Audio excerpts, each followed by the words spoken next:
Hi, welcome to the first episode of Bushman History.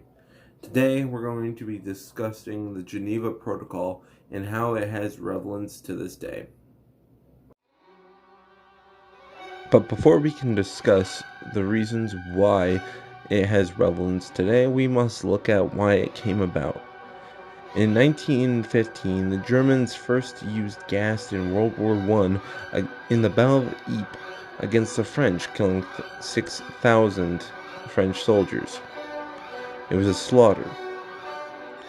The British and the French also followed suit using gas against the Germans, and after World War I, the Geneva Protocol was brought about to basically end gas and biological use in warfare.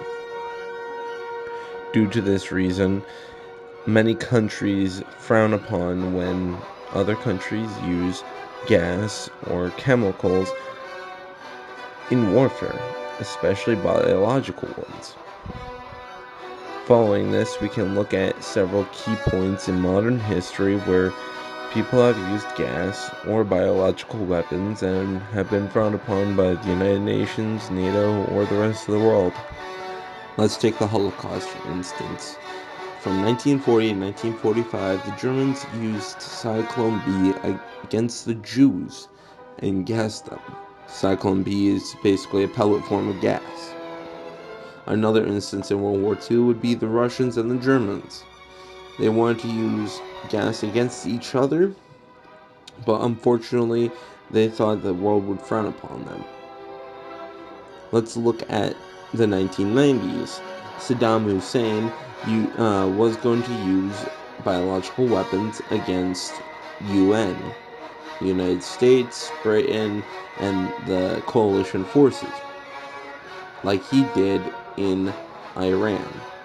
Continuing on with that story, is still the Geneva Protocol is being used to this day.